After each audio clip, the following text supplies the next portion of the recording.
વડોદરામાં આરોપીઓનું સરા જાહેર, સરઘસ શીખવ્યો કાયદાનો પાઠ।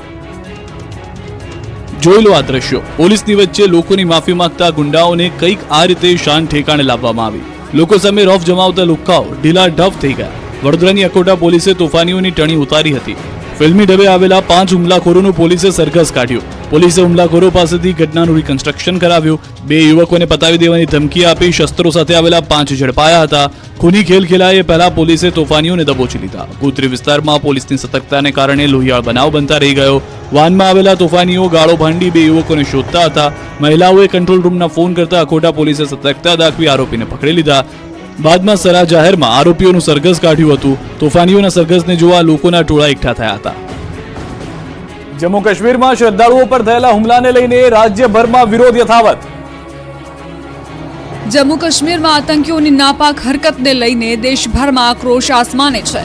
જમ્મુ કાશ્મીરમાં શ્રદ્ધાળુઓ પર થયેલા હુમલાને લઈને દાહોદ જિલ્લામાં વિરોધ થયો। દાહોદમાં સ્વામી વિવેકાનંદ ચોક ખાતે વિશ્વ હિન્દુ પરિષદ બજરંગ દળ દ્વારા વિરોધ કરાયો। આતંકવાદી પુતળા દહન કરી વિરોધ કરાયો। મરણ પામેલા શ્રદ્ધાળુઓની આત્માની શાંતિ માટે 2 મિનિટનું મૌન પાળ્યું। તો અમદાવાદમાં બજરંગ દળ દ્વારા વિરોધ કરાયો। સૂત્રોચ્ચાર અને આતંકવાદી પુતળા દહન કરીને વિરોધ કરાયો। અમદાવાદ કલેક્ટર કચેરી ખાતે પહોંચી આવેદનપત્ર આપ્યું। આતંકવાદ હટાવોના નારા લગાવ્યા। જેહાદી વિચારધારા મુક્ત ભારતના લગાવ્યા નારા। સુરતના મંદિર મુદ્દે પાલિકાની નોટિસ બાદ વિરોધ પ્રદર્શન। વિશ્વ હિન્દુ પરિષદ બજરંગ દળ દ્વારા વિરોધ પ્રદર્શન। હાઈકોર્ટની સૂચના બાદ સુરત સહિત સમગ્ર ગુજરાતના રસ્તા પરના ધાર્મિક સ્થળો હટાવવા માટેની સૂચના આપી છે। જાહેર રસ્તા પર આવેલા ધાર્મિક સ્થળોને હટાવવા માટે નોટિસ આપવામાં આવી છે। સુરતમાં રસ્તા પરના મંદિરના મુદ્દે વીએચપી અને બજરંગ દળના આક્રમક તીવ્ર જોવા મળી રહ્યા છે। સુરતના રસ્તા પરના મંદિર મુદ્દે પાલિકાની નોટિસ બાદ ધાર્મિક સંસ્થાઓએ પાલિકા કલેક્ટરને આવેદનપત્ર આપ્યું હતું। રસ્તા પરના મંદિર સાથે સુરતના 12 પૌરાણિક મંદિરને પણ નોટિસ આપી છે। તે નોટિસ રદ કરવામાં નહીં આવે તો આંદોલન કરવા માટેની ચીમકી આપવામાં આવી છે। શહેરમાં વિશ્વ હિન્દુ પરિષદ અને બજરંગ દળ દ્વારા પાલિકા કચેરી અને કલેક્ટર કચેરી સામે આક્રમક વિરોધ પ્રદર્શન કર્યું। વીએચપી અને બજરંગ દળના કાર્યકરો એકઠા થયા। સૂત્રોચ્ચાર સાથે વિરોધ પ્રદર્શન કરી રહેલા કાર્યકરોએ રામધૂન બોલાવી મંદિરને તોડવા કરતા વૈકલ્પિક વ્યવસ્થા કરવા માંગ કરી। વડોદરામાં ટ્રકમાં થયો ભડકો, ધુમાડાના ગોટે ગોટા નીકળ્યા। વડોદરાના રણોલી ખાતે યાર્ડમાં ટ્રક અનલોડિંગ કરતી વખતે આગ લાગતા નાસભાગ મચી હતી। રણોલી ખાતેના યાર્ડમાં ટ્રક અનલોડિંગ કરવામાં આવી રહી હતી ત્યારે શોર્ટ સર્કિટના કારણે આગ લાગી હતી। જોતજોતામાં જ ટ્રક આગમાં લપેટાઈ ગઈ હતી। બનાવ અંગેની જાણ થતાં જ ફાયર બ્રિગેડની ટીમ ઘટના સ્થળે આવી પહોંચી હતી અને આગને કાબૂમાં લેવા માટે પાણીનો મારો ચલાવ્યો હતો। બનાવને પગલે પોલીસ પણ આવી ગઈ હતી અને પ્રાથમિક વિગતો મેળવી હતી। આગ કાબૂમાં આવી જતા મોટી દુર્ઘટના ટળી ગઈ। જો કે આગ એટલી વિકરાળ હતી કે આસપાસના વિસ્તારમાં ધુમાડાના ગોટે ગોટા ઉડતા જોવા મળ્યા હતા। તો અચાનક લાગેલી આગના પગલે યાર્ડમાં કામ કરતા લોકોના જીવ તાળવે ચોંટ્યા હતા। સાબરકાંઠાથી સમાચાર। અકસ્માત બાદ કારમાં આગ લાગી હતી। કાર ડિવાઈડર સાથે ટકરાતા કારમાં આગ લાગી। ખેડબ્રહ્માના રાધીવાડ પેટ્રોલ પંપ પાસેની ઘટના। કારમાં સવાર 7 વ્યક્તિઓનો આબાદ બચાવ। કારમાં સવાર 7 જેટલા લોકોને નાની મોટી ઈજાઓ। સદનસીબે મોટી જાનહાની ટળી હતી। આગ પર કાબુ મેળવી લેવાયો છે। સુરેન્દ્રનગર લખતર તાલુકાના ઓળખ ગામની સીમમાં આવેલ વીડ વિસ્તારમાં અચાનક આગ લાગતા દોડધામ મચી ગઈ। વીડ વિસ્તારમાં આગ લાગતા ઘાસ, ચરિયાણ સહિતનો જથ્થો બળીને ખાક થઈ જતા મોટા પાયે નુકસાની। આગ લાગવાનું કારણ હાલ અકબંધ, કોઈ જાનહાની નથી થઈ। અંકલેશ્વર નજીક નેશનલ હાઈવે પર 3 વાહનો વચ્ચે અકસ્માત। આગળ ચાલતા ટ્રેલર પાછળ ટ્રક અને કાર ભટકાતા અકસ્માત સર્જાયો। ટ્રક ચાલકને રેસ્ક્યુ કરી બહાર કઢાયો। બીજા 2 જણને ઈજા પહોંચતા 108 માં સારવાર અર્થે હોસ્પિટલ ખાતે ખસેડવામાં આવ્યો। હાઈવે પર થોડા સમય માટે ટ્રાફિક જામની સમસ્યા પણ જોવા મળી।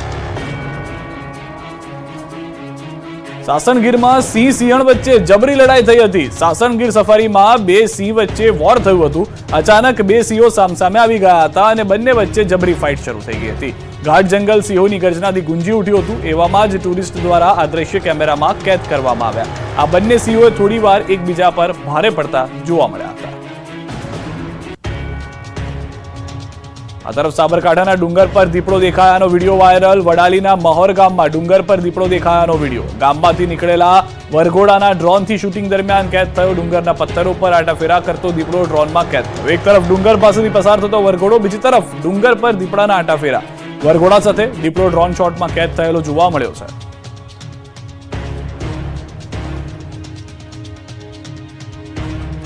મોરબીથી સમાચાર. સ્ટન્ટ કરતા બાઇક ચાલકનો video viral. Wankaner national highway પરનો વિડીયો હોવાની શક્યતા. ફૂલ સ્પીડમાં હાઈવે પર સૂતા બાઇક ચલાવતા યુવકનો વિડીયો વાયરલ. પોતાનો અને અન્યના જીવ જોખમમાં મૂકીને ચલાવી રહ્યા છે બાઇક. વિડીયો વાયરલ થતા પોલીસે તપાસ શરૂ કરી. વિડીયો વાયરલ થતા આ પોલીસ તપાસ કરી રહ્યું છે. ન્યૂઝ 18 ગુજરાતી વિડીયોની પુષ્ટિ નથી કરી. ઉનાના લેરકા ગામે તંત્રએ કર્યું અક્કલનું પ્રદર્શન. વીજપોલ હટાવ્યા વિના જ બનાવી દેવાયો રસ્તો.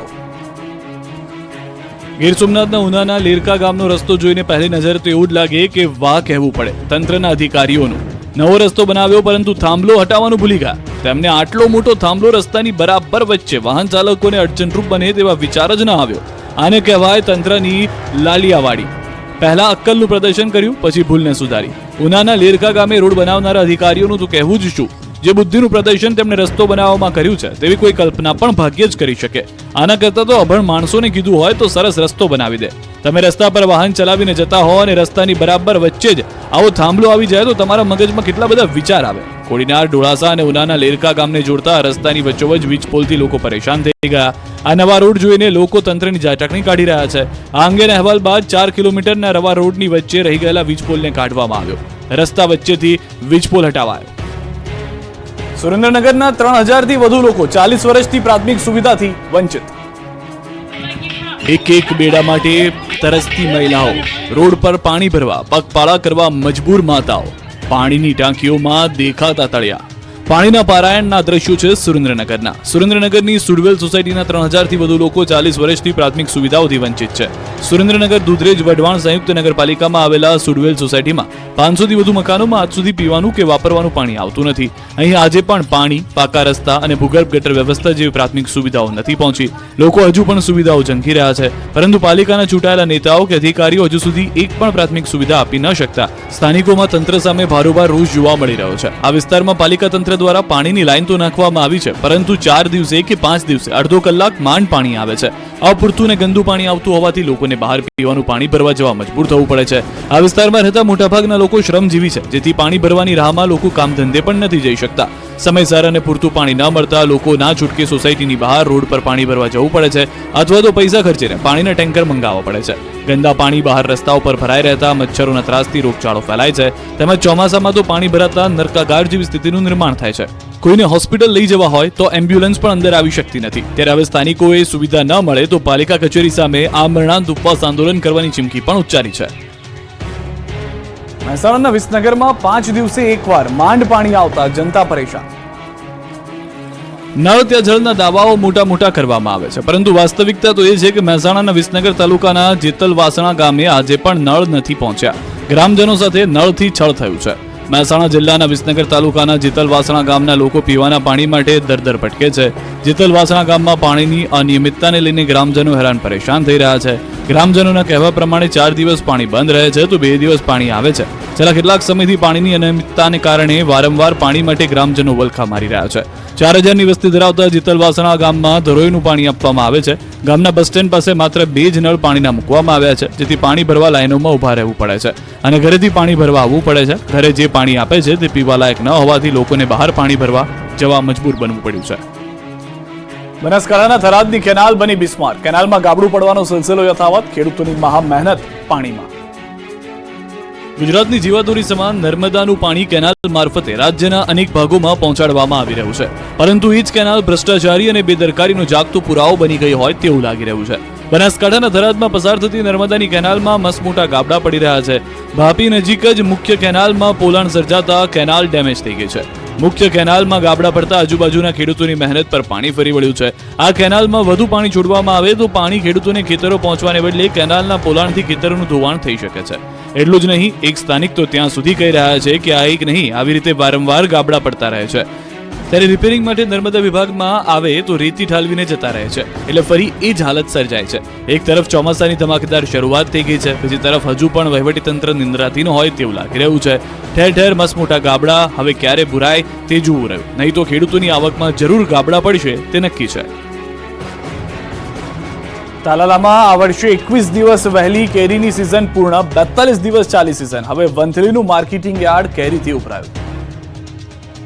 કેસર કેરીના રસિયાઓ માટે માઠા સમાચાર આવ્યા છે. હવે તાલાલાની કેરી ખાવા નહીં મળે. તાલાલામાં આ વર્ષે 21 દિવસ વહેલા કેરીની સિઝન પૂર્ણ થઈ ગઈ છે. ગીરની પ્રખ્યાત કેસર કેરીની સિઝન વિધિવત રીતે પૂર્ણ જાહેર કરવામાં આવી છે. 1 મેના દિવસે તાલાલા માર્કેટિંગ યાર્ડમાં હરાજીના પ્રથમ દિવસથી લઈને 11 જૂન સુધી 5,96,700 જેટલા 10 કિલો કેરીના બોક્સની આવક થઈ, જે પાછલા વર્ષોની સરખામણીએ ખૂબ ઓછી છે. પરંતુ સરેરાશ બજાર ભાવોને કારણે સિઝન સારી જોવા મળી હતી. 42 દિવસમાં તાલાલાની કેરી અમેરિકા, દુબઈ સહિત અનેક દેશોમાં 500 ટન આસપાસ એક્સપોર્ટ પણ થઈ છે. ગત વર્ષોની તુલનાએ આ વર્ષે કેરીની આવક 50% ઓછી રહી. આ વખતે કેરી ઉત્પાદન ઓછું હોવાને કારણે પણ ભાવ સારા મળ્યા. હરાજીના અંતિમ દિવસે પ્રતિ 10 કિલો કેરીના નીચામાં 460, ઊંચામાં 1200 અને સરેરાશ 725 રૂપિયા પ્રતિ 10 કિલોના બોક્સના જોવા મળ્યા. સિઝન દરમિયાન સરેરાશ 10 કિલોના કાચી કેરીના બોક્સની 400 થી 1400 સુધી બોલી લાગી. સરેરાશ બજાર ભાવ 700 ની આસપાસ જોવા મળ્યા. આ વર્ષની માર્કેટિંગ યાર્ડના વેપારીની વાત કરીએ તો કુલ 41,90,60,000 નો વેપાર થયો. પાછલા વર્ષની સરખામણી આવકમાં 6 લાખ